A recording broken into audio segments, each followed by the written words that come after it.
Truth is stranger than fiction, and perhaps that's the reason why so much of fiction is inspired by true incidents. Today we're looking at one such piece of fiction, The Strangers, a psychological horror film released in 2008. Written and directed by Brian Bertino, the film stars Liv Tyler and Scott Speedman and has garnered a cult following. The movie also spawned a franchise with a sequel and a relaunch that promises a trilogy. Let's take a look at this movie today, but not before you tap that subscribe button.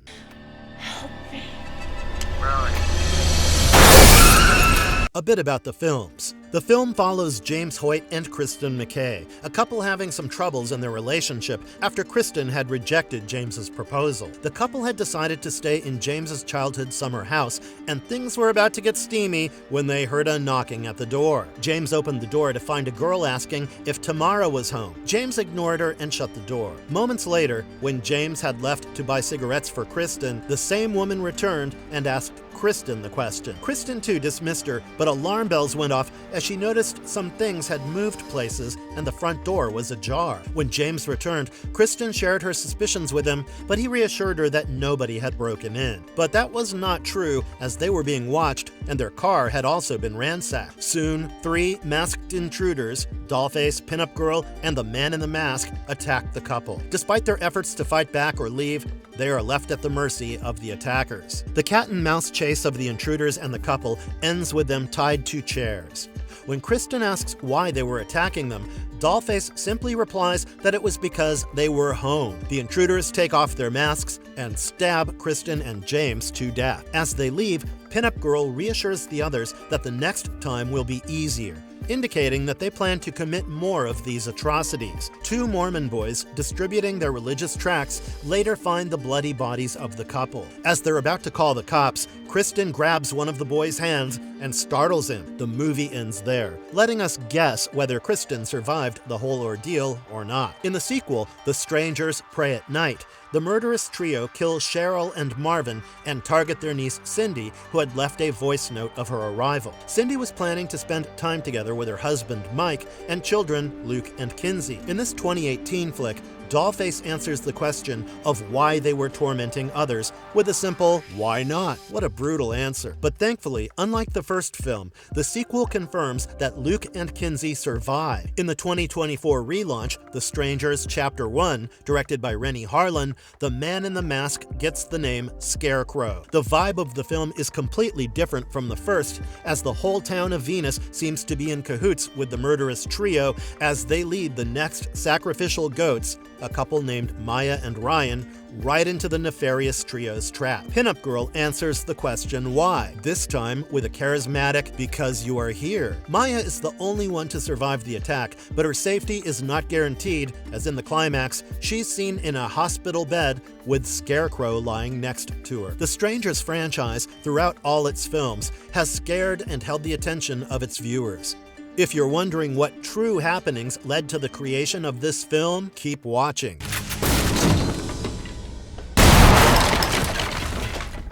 The Manson family murders. Charles Manson was a troubled individual who had been institutionalized and imprisoned multiple times. When the 60s arrived, Manson reinvented himself as a spiritual guru of sorts and traveled to Berkeley and San Francisco, cities populated with young, confused people trying to find themselves. In these crowds, he began to influence people, mostly women, and built a loyal group of followers who are now known by the name Manson family. His spiritual teachings, coupled with drugs and orgies, were strong enough to radicalize his followers, and they hung on to every one of Manson's words. His skills in brainwashing were so strong that many of the Manson family believed him to be the second coming of Christ. By the mid-60s, Manson and his family moved to Los Angeles, where they frequently ran into and met with celebrities. A key turn in Manson's life was brought about by Dennis Wilson, the drummer and co-founder of the band, when he picked up 2 women who belonged to Manson's cult while they were intoxicated. Wilson had taken them to his house, and when he returned after a recording session,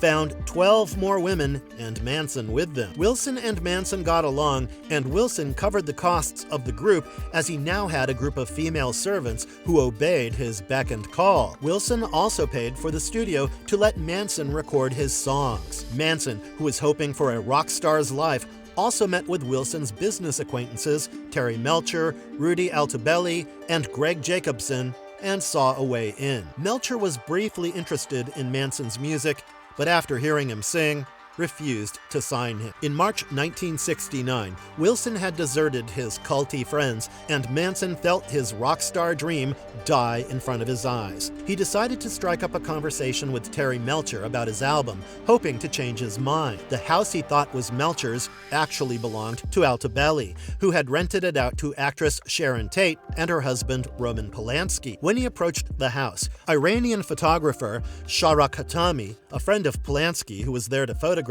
Tate, stopped him. Manson asked for Melcher, but Hatami didn't recognize the name and sent him away. Manson later returned to check on the guest house where Altobelli resided. Sensing something was wrong, Altobelli told him that Melcher had moved without disclosing his new address. When Manson requested to talk with him, Altobelli said that he would be moving away for more than a year. His instincts might have saved him from a deadly fate. On August 8, 1969, Manson instructed 4 of his followers, Tex Watson, Linda Kasabian, Patricia Krenwinkel, and Susan Atkins, to attack the Polanski residence and destroy everyone inside in as gruesome a way as possible. The Polanski residence at that time was occupied by Sharon Tate, who was 8.5 months pregnant, Jay Sebring, a celebrity hairstylist, Abigail Folger, heiress to Folger's Coffee, Wojciech Frykowski, Polanski's friend, the caretaker of the property, William Garriston, and his friend, Stephen Parent. Polanski was away in Europe for a film. Armed with guns and knives,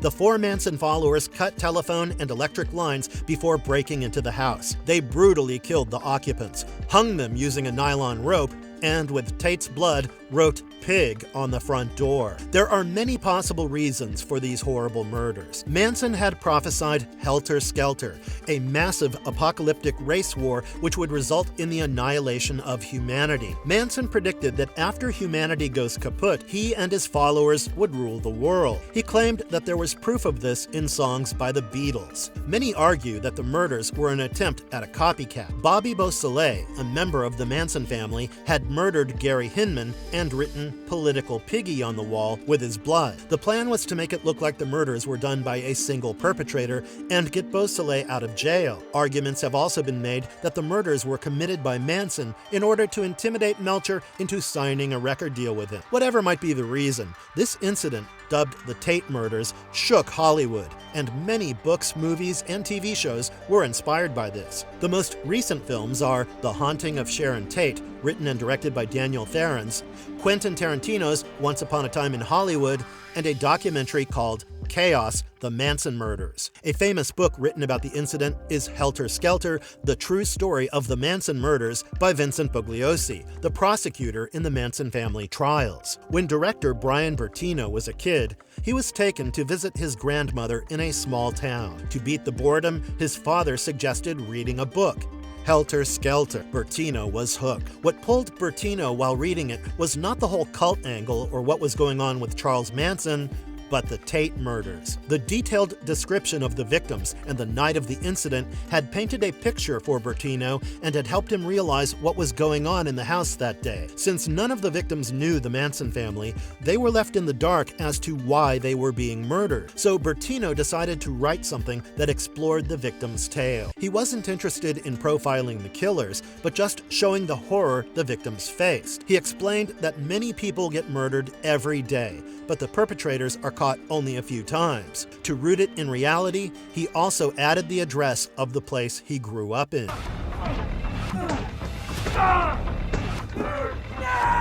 Keddie Cabin Murders. In 1981, Sue Sharp and her kids, John, Sheila, Tina, Ricky, and Greg, rented Cabin 28 in Keddie. On April 11th, Sue let her kids invite their friend Justin over to their house. Justin's mother and stepfather Marilyn and Martin Smart were living in Cabin 26 nearby. The next morning, Sheila Sharp, who had been away on a sleepover at their neighbors, the Seabolts, returned home and discovered a horrific smell. She would be even more horrified to find the bodies of Sue, John, and Dana in the living room. Their bodies were bound in electric cords and medical tape. In the next bedroom, Rick, Justin, and Greg remained unharmed. Sheila ran back to the Seabolts, and Jamie Seabolt took Greg, Justin, and Rick through the window. He later returned through the back door to check if anyone was alive and possibly contaminated the evidence. Tina was missing, but 3 years after the murder, her bones were found. This incident has been called the Ketty Cabin Murders. The murderer, to this day, has not been identified. Though Bertino has not acknowledged this incident as a direct influence,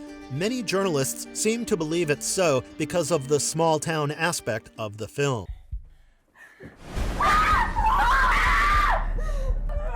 A childhood scare. Childhood experiences form the basis for how we see the world as adults. Many artists use these experiences, good or bad, and spin them into meaningful art. This is exactly the case for Bertino, who had a terrible scare as a child. Bertino's childhood home was on a street in the middle of nowhere. One night, Bertino and his little sister had been left alone as their parents had to go out. That night, the brother-sister duo heard a knock, much like the knock James and Kristen hear on the fateful night in The Strangers. Bertino's little sister answered the door to find some people. They asked her about someone that did not live in their house and were turned away. Though this experience wasn't that scary, the Bertino siblings would later find out that the people were robbers. Their modus operandi was to go knocking on houses, and when there was no answer, they would break in. So in a way, Bertino's sister answering the door had saved them both, but if the robbers had found out that only 2 kids were home alone, things might have taken a nasty turn. Bertino used this incident but reversed it a bit. The Strangers, the antagonists, only attack houses if the people living there answer their knock.